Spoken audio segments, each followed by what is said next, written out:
So today I want to cover the topic about atrocity propaganda. I'm sorry the video took so long to come out since I announced that I was covering this topic. I was busy with work and shit like that. You know what this neoliberal hellscape's like. So I have it written out in this book, and a few points I want to elaborate on. Atrocity propaganda, and so we'll be covering all this here. I don't know if you can see it, all this here and a bit more, and I want to elaborate on that because recently we've seen, when I mean by recent, I mean in the past 20 years, so basically my whole lifetime, but anyway, the past 20 years we've seen atrocity propaganda being publicized more often, and that does have disastrous consequences, which I'll cover in one of the later points here. So one of the most famous examples of atrocity propaganda is Iraq had weapons of mass destruction. They made up all kinds of fake evidence, and in the end, many years later, we found out it's false. And also, forgive me if I'm pronouncing her name wrong, but the Naraya testimony as well, where babies were taken out of the incubator and thrown onto the floor. Of course, the way she said it, she was crying and all. She was crying and all, and like it was much more graphic the way she said it than I did just here. But we found out later on that that was fake as well. She was, I believe, the daughter of an ambassador, the Kuwaiti ambassador. But yeah, she faked that. That was used to justify invasion of Iraq, and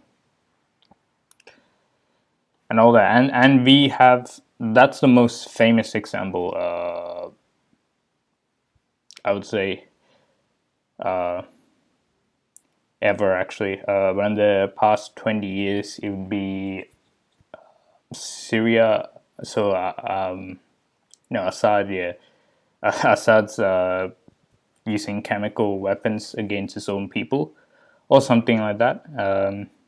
And now, much more recently, we have Uyghur genocide happening in China, and that's been going through all throughout social media. I think it was more widespread, in my opinion, than other examples of atrocity propaganda, such as Assad using chemical weapons against his own people. There was also, regarding China as well, Tibet. So what happened with Tibet, and what else? Hong Kong. So Hong Kong's not an, I wouldn't call it atrocity propaganda exactly, but I would say it's pretty close.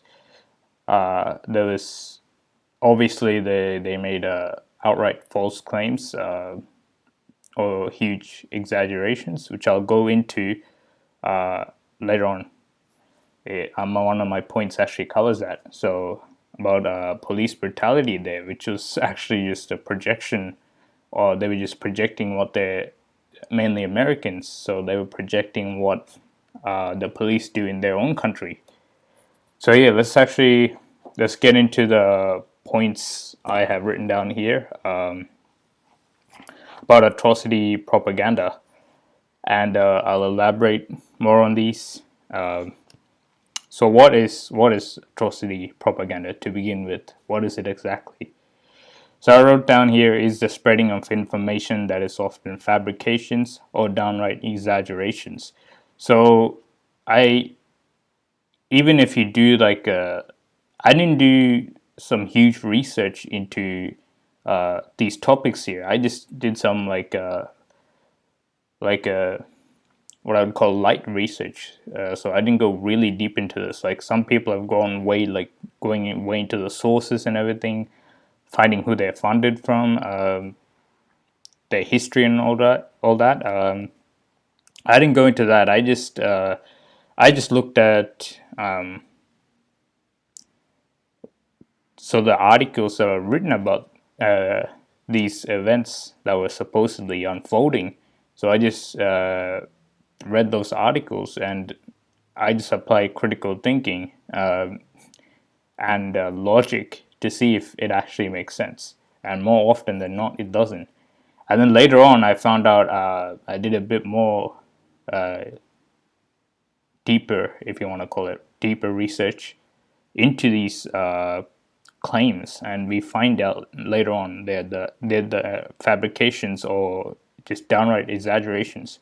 So something, if I use the Hong Kong police as an example, so when they were attacked by rioters, they defended themselves, and Western media like made a huge exaggeration of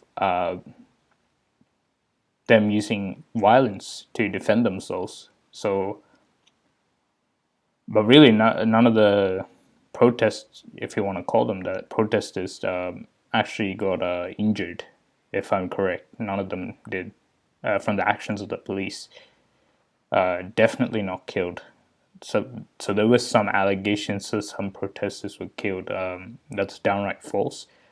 So the Hong Kong, what happened in Hong Kong, I wouldn't say it's exactly an example of atrocity propaganda, but I would say it's close enough. You know, it follows the same instruction booklet, if you will, and then usually involving evidence such as photographs, videos, illustrations, interviews, and so on and so forth.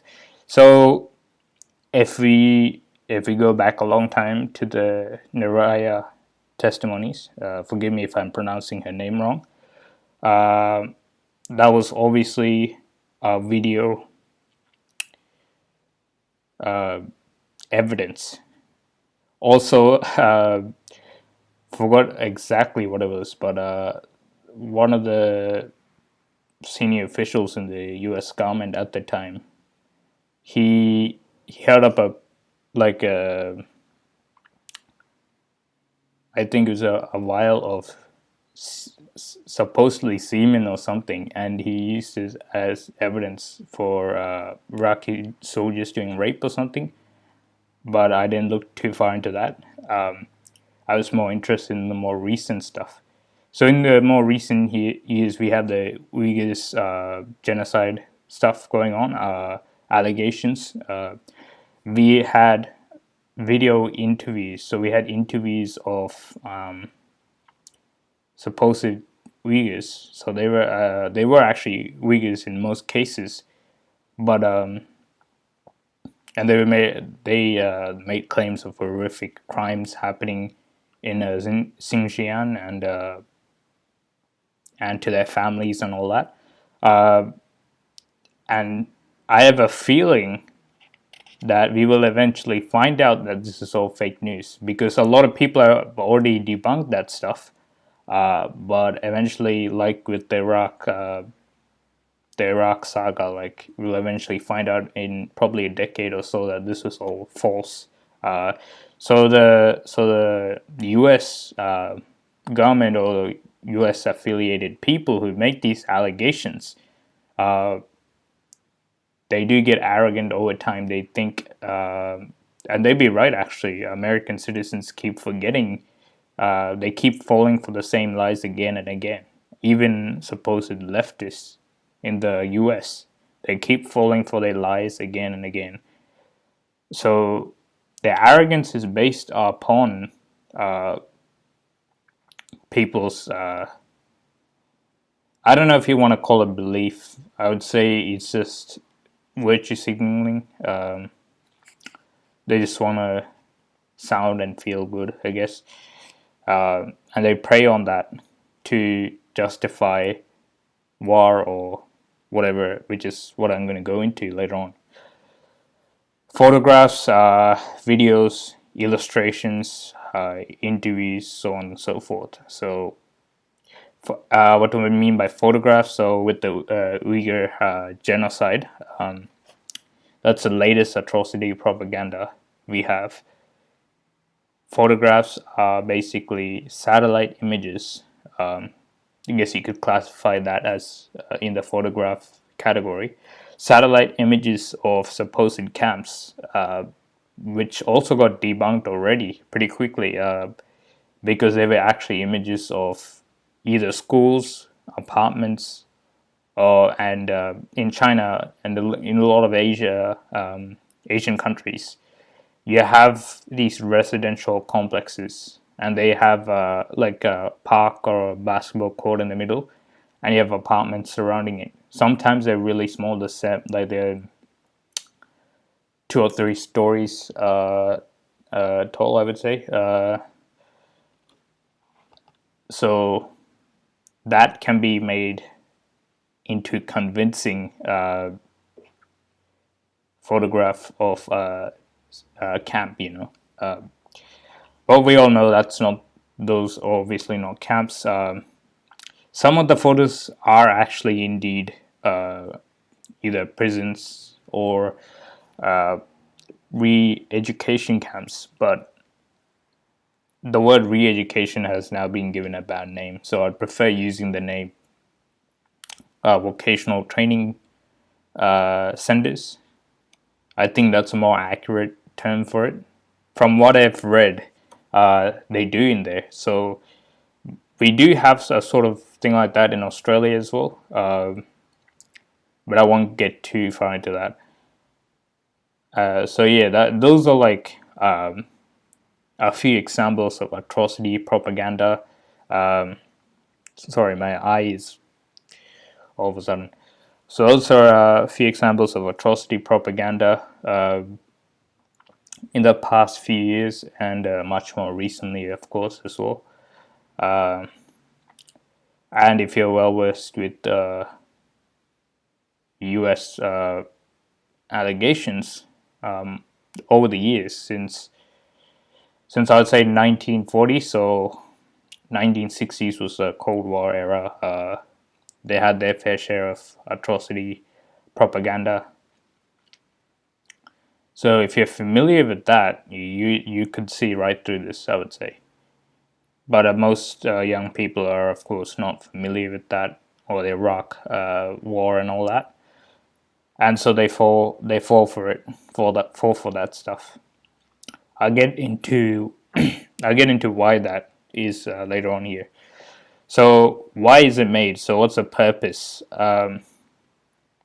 Obviously, it's made to elicit a strong emotion from the people who view it. So it gets the word genocide. So if I use the Uyghur genocide, the word genocide is used there because it has negative connotations, right, due to Nazis and stuff like that. Sorry, oh god. So, and that rings alarm bells for the majority of people. So if you use that in your propaganda, that's guaranteed to attract some attention, a lot of attention actually. So its primary purpose is to elicit strong emotions, and it's really effective with the liberal crowd because they have this need to virtue signal about what's happening, supposedly what's happening in a foreign country. They have that need to virtue signal. They need to do that for for themselves to feel good, because they can't achieve. Sorry if I'm being a bit too harsh, and you're a liberal watching this, but probably because you can't achieve anything concrete, any concrete change in your own country. So liberalism is actually, it's not just in the West, but it's entirely a Western creation. It's never existed in Asia or Africa or the Americas prior to European invasion. So, and it arose due to the. I don't want to go into too much history because I don't want to make this video too long, but it arose due to the, I would say, due to the nature of liberal democracy itself, where you need to pander to certain crowds, pander to their views, and all that. So anyway, moving on, it's primarily used by national governments, especially as I said before, in liberal democracies, to garner support for mainly war directed at external enemies. So usually, in pretty much all the cases I've seen so far, the most recent cases, it's always external enemies. But it's not limited to that. So what do I mean by not limited to that? I mean, like, say immigrants or something. If you're in the U.S., there's been a lot of, especially conservative talking points. Immigrants steal our jobs. They do all kinds of horrific crimes and all that. So that's rooted in racism. But yeah, that's a form of what I call internal atrocity propaganda, which is exaggeration of what with immigrants you are going to get bad people. That's just reality, but that doesn't mean you paint everyone like that. It's a generalization. It's racist, all that. So that's the purpose of atrocity propaganda. It's made to elicit a strong emotion from you, and especially if you're an emotional type, like it's really effective again with really emotional types who are ready to jump the gun, if you want to call it that. Most liberals are really emotional. I would say actually the vast majority of them are, and it's used to justify war. So with Iraq, it was used to justify war. With China, it's used to justify whatever like trade actions the U.S. government wants to make. But obviously, war is not going to happen with them because China's a peer power. Same with Russia. They've gone a bit soft with Russia over the years because after the fall of the Soviet Union, they turned into a neoliberal country just like the U.S. So they're technically, while they're anti-U.S., so they're anti-American. And yeah, the U.S. is also anti-Russian because I think they expected, with the neoliberal turn Russia took, they expected Russia to be on their side, but that wasn't the case. That didn't happen, and it was such a huge blow to Russia when the Soviet Union fell that I feel like they really hate. They really dislike the West, but they really hate the U.S. especially, and it's their revenge that they're getting, if you will, if you believe in the supposed sorry, supposed election tampering or the election influence they have in the U.S. I haven't seen any evidence for it personally, so I don't buy that story. I think it's just the Democrats trying to shift blame, but that's another topic. So let's move on. How can we fight it? How atrocity propaganda? It's the saying, like, by the time the lie has traveled around the world, truth has already put its pants on, or something along those lines. Atrocity propaganda is really effective because the vast majority of the human population is either really uninformed or highly emotional, and that makes them really jump to conclusions that they really shouldn't be making. It's not for them to decide what actions that they need to intervene in other countries to prevent something like that from happening, especially based on false info. So yeah, so it's highly effective. It's a highly effective form of propaganda. Pulls at people's heartstrings. That's why it's so effective. And they cook up some evidence, which is which if you do deeper research into, you'll find out that it's pretty shoddy. And but people aren't going to put in that effort. They're just going to read the headlines, or they might go into the click into the article, read the first few paragraphs, and decide that's that.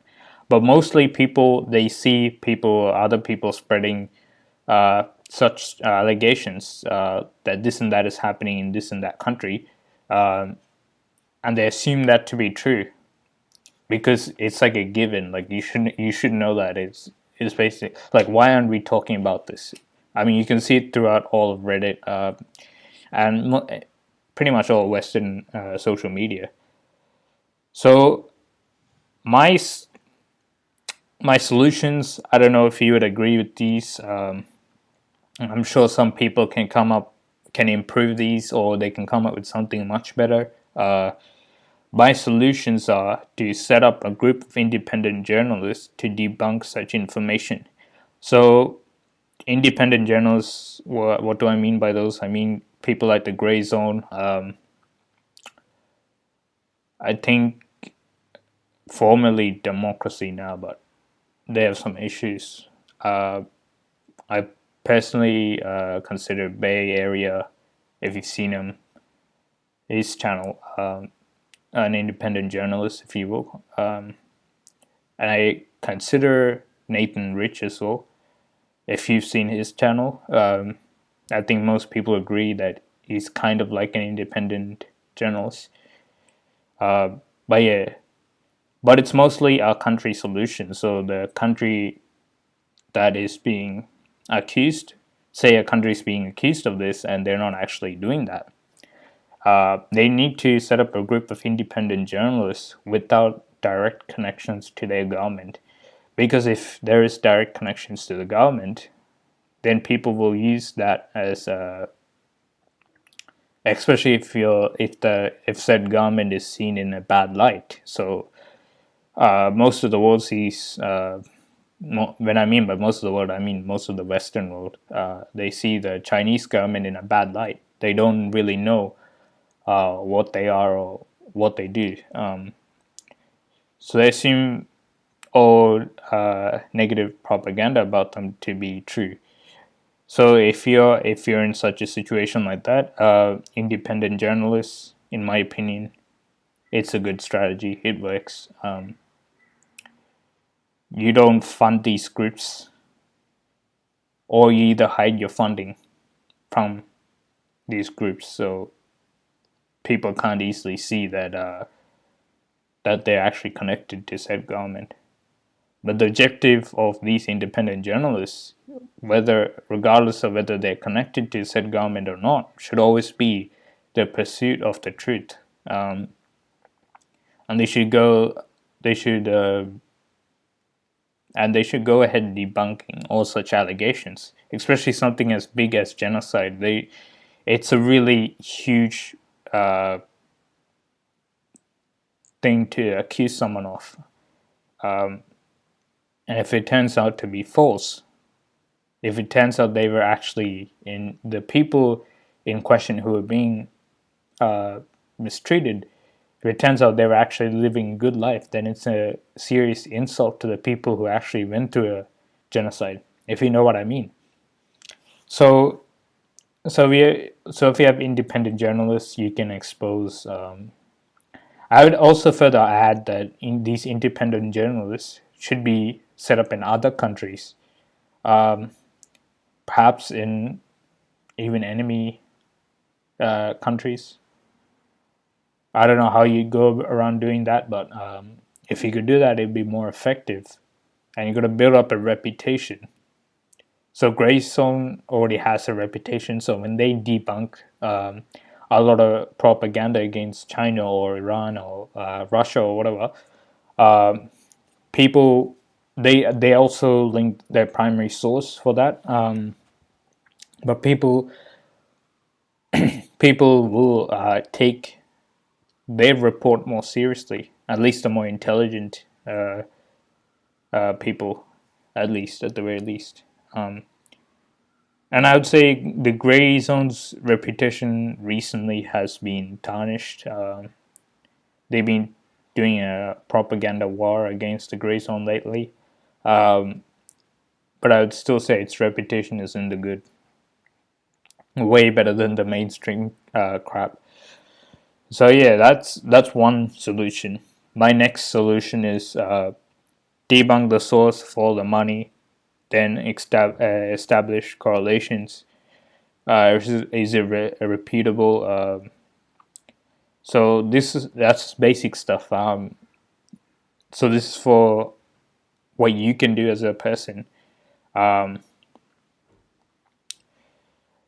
It's not as effective, primarily because it's not going to reach as many people, unless you have a huge community or something, and you're like, if you have a huge following or something.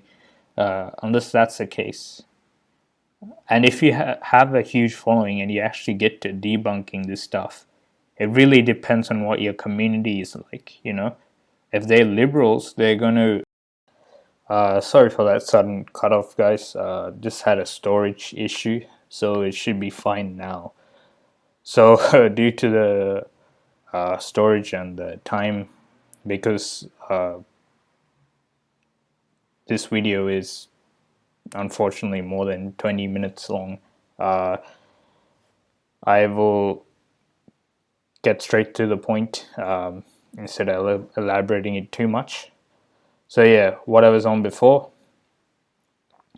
So you debunk the source, you follow the money. So all the sources they point out, you want to follow where they get their funding from. You establish correlations, and you establish whether it's reputable or not. It's a less effective strategy, given that it's just a single person doing it. You won't, unless you have a large following of people. Not many people are gonna figure this out, or they won't go that far trying to debunk this supposed evidence. So the next solution I have is who is making the allegations. You got to establish their motive, but you got to keep in mind this strategy only works with the more informed public. So it's got to be a public with good critical thinking skills. I would say a more logical public, not one who is driven mainly by emotion. Next, I stated that use social media to spread the truth of the matter. So Instagram, Facebook, Twitter, TikTok, Reddit, Quora. Reddit and Quora are technically not social media, but question and answer sites. But you can reach a lot of people there as well. And that's just to name a few. So if you have good debunk materials, you yourself have it or you've seen someone else post it, you try to share this in as many communities as possible. So yeah, that's pretty straightforward. Next, is it worth fighting it? Now this is, I think, in my opinion, is a pretty good question. Is it worth fighting it? And I'm just gonna stick to what I wrote here instead of elaborating. I said that is entirely up to you However, it is worth keeping in mind that such stories die down in a few years before another such story arises in order to take the media spotlight. So if we use China as an example, we had Tibet first. Now we have Xinjiang, the Uyghurs. We also had something to do with Mongolia. They tried some proper atrocity propaganda there, but it didn't stick. So yeah, we'll see this. We'll see this eventually die down. It's already happening. It's already dying down. But we'll see something similar to this again in a few years. So you got to keep that in mind. It is also worth noting that fighting against such accusations made by atrocity propaganda is also dependent on the adversary it is made against. Are these adversaries capable of fighting back against such accusations, and do they have the means of protecting themselves against an invasion? So the primary issue would be war. The United States uses kind of propaganda to justify a war. That's the main objective of such propaganda. So, can your country protect itself against this, against this threat? So that's worth keeping in mind. Iraq obviously couldn't, but China can, Russia can, Iran can. There's a different story there. So it might not even be. I mean, if you really want to spread the truth and stuff like that, then go for it. But you got to keep in mind that eventually it'll die down, and another such story will arise. It's pretty much a pointless battle, because especially if it gets like with the case with Iraq, eventually we found out that it was all false. If such a thing happens again, then you gotta keep that in mind. So what are the consequences of letting it be? A lot of people will let it be. They do see it as pointless in fighting against it. But I just wanted to point it out that there is a high likelihood of war, boycotts, and sanctions. So sanctions, they don't, obviously with US sanctions, they're not as effective against a peer power like China, and even against Russia, I would say, in my opinion, because Russia's already a fair bit developed by the time the sanctions came. Had they used sanctions when during the Soviet Union, when it was initially developing, then it would have been highly effective. But we know the Soviet Union had nuclear weapons and all that, and also they were pretty, compared to China today, they were pretty isolated, to say the least. But that also means that I would say that isolation, while it was their greatest strength, it was also their greatest weakness, because you're essentially the transmission of ideas, the transmission of new technologies, and just the transmission of general knowledge, information that could be valuable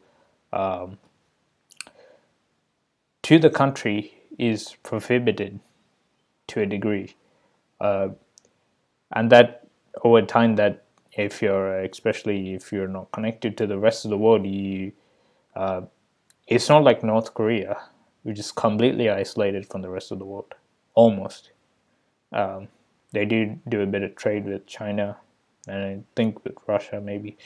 But anyway, if you're completely isolated, then you will fall behind the rest of the world. Some big breakthrough technology arises in the rest of the world, you wouldn't know about it, and you would fall behind, and that can have deadly consequences. boycotts aren't as effective. They number the population. I remember in India, a Hindu nationalist did a boycott of Chinese goods. That turned out not being that effective because 90% of the goods in India are made by China. So they'd essentially have to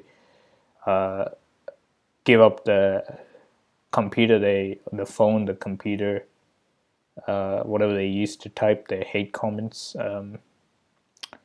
They'd have to give up their utensils, their even their school materials, or their all the electronics, all other any consumer goods that they have. They'd essentially have to give up everything to actually boycott China, and it would have very little effect on China because China's total exports are 2 trillion, a bit of considerably above that, but not yet 3 trillion. The reason it's not at 3 trillion when it could easily grow to that level is because the rest of the rest of the world markets right now are at peak consumption levels. So in the developed world, you have the Western countries and Japan and Korea. They're obviously not operating at their fullest potential, but right now they're at their fullest consumption level of what is possible with their current systems. That's why the Belt and Road Initiative was enacted to build up Africa and other underdeveloped areas, and they'll become big consumer markets in the future. And we'll see China's exports possibly going well past 3 trillion. I don't know. It's possible. What else could happen? So sanctions. So what I wrote here is only applicable to really small countries like Iraq, Syria, North Korea. It only actually affects the civilians of said country. They get isolated. The people get dehumanized. You have racist attacks on the diaspora, and that can lead to mental issues within the diaspora. A whole lot of other issues. But yeah, so that's what happens when you don't actually fight against this propaganda. So while you could argue that fighting against it is pointless in the long run, in the short term, you could prevent a lot of suffering and all that that people go through. And a lot of with the COVID, this is not atrocity propaganda, but it's related with the COVID propaganda against China. We had a lot of attacks against East Asians here in Australia as well, mainly in the US, Canada, in pretty much all Anglo countries, I would say. There's been an uptick in East Asian hate crimes, and that's what happens when you spread all these conspiracy theories online that COVID was made in a lab and stuff like that. A lab in China or some stuff like that, or China purposely released this into the world. So that's what happens when you spread conspiracy theories like that. That's and really, even if you as a person fight against that propaganda, unless you have a really massive following, and when I mean by massive following, I mean like in the millions, like the millions of followers. The dent you'll put into that propaganda war, the narrative is negligible. Like it's barely anything. It's just simply not enough. So that's why a solution on the scale of something only countries can do, like funding many independent journalists and stuff, is what I would consider the most effective strategy against fighting against this narrative. So yeah, that's it for atrocity propaganda. I'll have it transcript in the comments. if you're interested in sharing that. I didn't use any specific example of in any countries in the transcript because if you want to share that to some, not just to like-minded people, but people like liberals, conservatives, I don't know, such people who are really uninformed, uh, who already have some preconceived notions about certain nations, they wouldn't, as soon as they see that nation listed there, they would really, their mind just turns off. They wouldn't consider that. So yeah, I don't have any specific countries mentioned in there. It's just a general rule of thumb. You could consider that. I'll have it in the comments. So yeah, I'll see you guys next time.